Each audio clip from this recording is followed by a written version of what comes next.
అందరికీ నమస్కారం. నా ఛానల్ మొదటిసారి చూస్తుంటే సబ్స్క్రైబ్ చేసుకోండి. సరే, ఇప్పుడు ఈ రాజమహేంద్రవరం రూరల్ కాతేరు శివారు సీతారామ అగ్రహారంలోని మా చిన్నయ్య గారి ఇంటి యొక్క సుమారు 600 చదరపడుగుల్లో వేయబడిన స్లాబ్. అంటే ఇది మొత్తంగా 2000 చదరపడుగుల స్లాబు. కాకపోతే ఇందులో 600 అడుగుకు సంబంధించిన స్లాబ్ని మొట్టమొదటిగా వేయడం అనేది జరిగింది.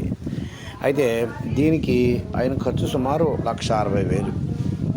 ఈ 600 చదరపడుగుల స్లాబు 5.5 అంగుళాల మందం. ఇది అంటే 5.5 అంగుళాల మందంతో వేయడం జరిగింది.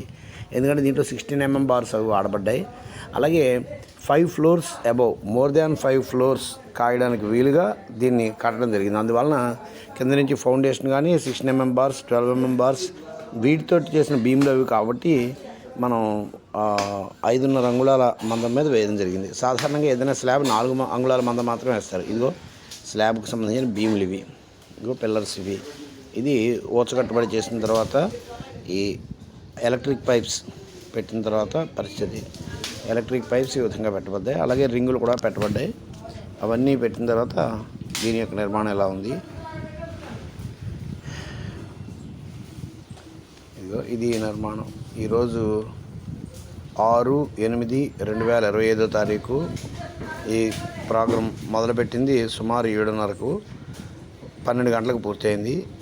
ఈ బీమ్స్ అన్నీ కూడా అడుగు బీమ్స్. అలాగే వాటిల్లో 4 16 mm బార్సు, 2 12 mm బార్సు వాడడం అనేది జరిగింది.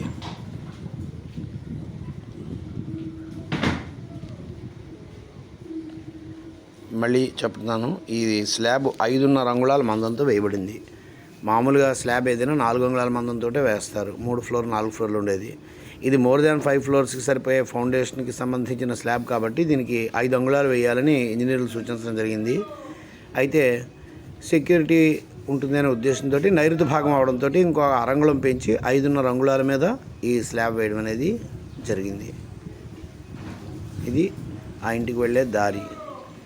ఈ రూట్లో రైట్ సైడ్ చివరన ఉన్నది మా పెద్దన్నయ్య గారి ఇల్లు, దానికి ఎదురుగా ఉన్నది మా పెద్దక్కయ్య గారి ఇల్లు. మా పెద్దన్నయ్య గారి ఇంటికంటే ముందు ఉన్నదే మా రెండో అన్నయ్య గారి ఇల్లు.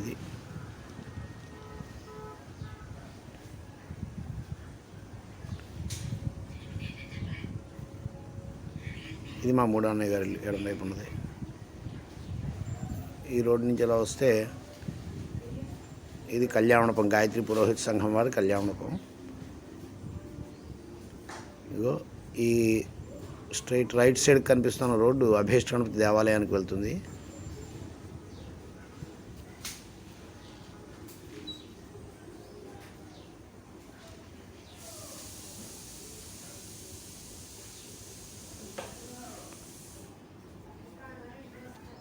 ఇది స్లాబ్ వేసిన తర్వాత 3 గంటల తర్వాత వాటర్ స్ప్రింక్లింగ్ చేసే సమయంలో, అంటే 3 గంటలు అయిన తర్వాత స్లాబ్కి వాటర్ స్ప్రింక్లింగ్ చేసినట్లయితే పైనుండే స్మాల్ పోర్స్ ఏవైతే ఉంటాయో అవన్నీ ఏమైనా ఇంకా డిఫెక్ట్స్ ఉన్నట్లయితే అవన్నీ క్లియర్ అవ్వడం కోసం ఈ వాటర్ స్ప్రింక్లింగ్ అనేది చేస్తూ ఉంటారు. ఆ స్ప్రింక్లింగ్ చేయడానికి వచ్చినప్పుడు ఈ స్లాబ్ ఈ విధంగా ఉందంటే స్లాబ్ పోసేసిన 3 గంటల తర్వాత సిచ్యువేషన్ ఇది.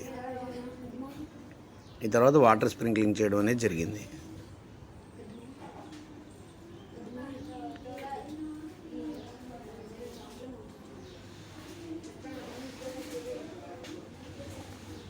ఓకే.